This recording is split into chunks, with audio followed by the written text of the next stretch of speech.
Selamat datang di channel saya. Di video kali ini saya akan bahas tentang saham ADO. Mungkin juga untuk SCTG teman-temannya. Nah, kemarin dia mengalami peningkatan. Kenaikannya itu sangat luar biasa teman-temannya. Dikarenakan ada berita. Nah, kemarin sudah saya bahas ya teman-temannya. Mungkin di video ini saya bahas kenapa saham itu mengalami penurunan.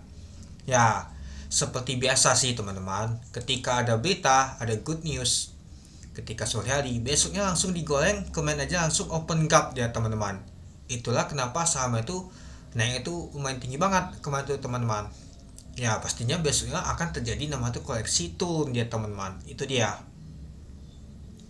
Dan kalau kita lihat sih ya belum nutup gap ini teman-teman. Kalau kita lihat untuk gapnya tuh di 3530 masih jauh nih teman-teman. Bisa saja sih kesini dia nanti teman-teman itu.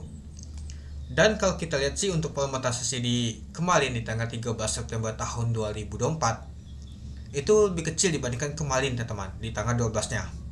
Nah, jadi kalau kita lihat sih untuk pemetasasi kemarin itu nggak terlalu besar teman-teman. Itu dia. Ya mungkin sudah terlalu banyak ini teman-temannya nggak terlalu besar, mungkin nggak terlalu banyak minatnya. Kemarin kan karena pemetasasi besar tuh ya mungkin banyak sekali. Wah, saham Antoni naik. Banyak sekali melakukan transaksi teman-teman, jual beli. Nah, itu dia. Oke, kita kembali lagi. Nah, kalau kita lihat sih ditutup di minus 4% dia teman-teman. Lumayan juga tuhnya teman-temannya. Ya, mungkin gagal kemarin sudah naiknya tinggi, kemarin sudah niche-nya ya sudah. Memanfaatkan momentumnya itu hanya sesaat saja teman-teman. Sudah kalau news digoreng sudah. Besoknya pasti akan terjadi namanya penurunan teman-teman. Itu dia. Itu sering banget terjadi. Intinya cuma satu, jangan pernah nama tuh FOMO. Jika kalian FOMO, pasti akan nama tuh kena geprek oleh bandar teman-teman, atau digeprek oleh market. Itu sering banget terjadi, itu dia. Oke, kita kembali lagi untuk di saham ATO ya teman-temannya. Nah, kalau kita lihat sih sudah turun 4%, yaitu penurunan itu 180 poin. Nah, ditutup di 3670. Oke, kita lihat kembali pada saat open 3840 dari harga 3850. Itu juga termasuk high-nya yaitu di 3840. Sempat kalau di 3660. Kemungkinan besar sih sempat low-nya itu 5% teman-teman itu. Dan untuk pemonetisasi mencapai 2 juta lot dengan pemonetisasi mencapai 777,7 miliar. Pemonetisasi aja masih besar banget teman-teman. Sampai 700 miliar teman-teman transaksi di ADO ini. Apalagi kemarin teman-teman, luar biasa banget ya kalau kemarinnya untuk transaksi teman-temannya itu. Oke, nah coba kita lihat dulu untuk bakas samalnya. Apakah akan sama seperti kemarin, apakah cukup menarik untuk besok, untuk di hari Selasa nanti? Mari kita lihat dulu untuk bakas samalinya. Nah, kalau kita lihat sih untuk bakas samalinya ada NI, MG, GL, YP, CP yang akumulasi. Yang jualan adalah KZ, CC, AK, ZP, BK, SS. Nah, ini kalau kita lihat sih nyata asing banyak sekali jualan teman-teman dibandingkan tampung.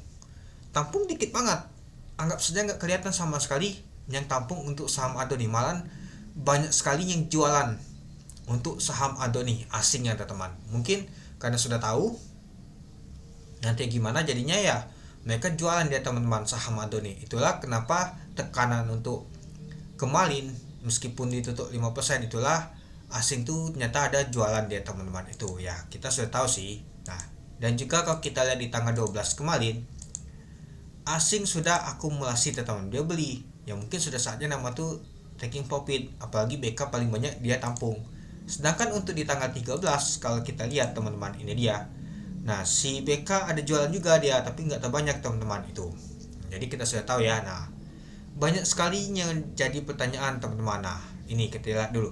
Penjualan akan dilakukan melalui mekanisme penahan umum perdana saham (PUPS) kepada subpemegang saham ADO dengan total harga penahan berkisaran ini teman-temannya sekitar 2,45 sampai 2,63 miliar US dollar atau setara 31,8 sampai 34,2% dari total ekuitas ADO.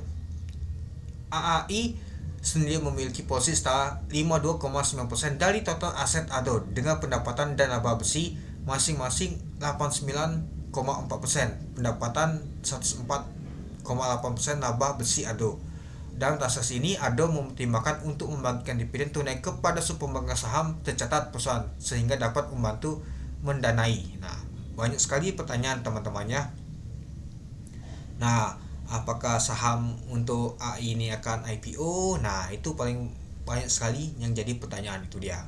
Nah, mungkin itu nanti saya akan bahas di video saya selanjutnya teman-teman itu. Nah, jadi kalau kita lihat untuk Adoni ya nyata asing yang jualan teman-temannya ya, kemarin mungkin asing akumulasi, hal ini dia jualan teman-teman. Mungkin belum lihat juga nama tuh berita itu. Oke, mungkin itu dulu ya teman-temannya untuk video saya tentang pembahasan untuk saham Adoni. Jadi, menurut teman-teman gimana? Oke, sekian dulu video saya. Terima kasih menonton. Salam cuan.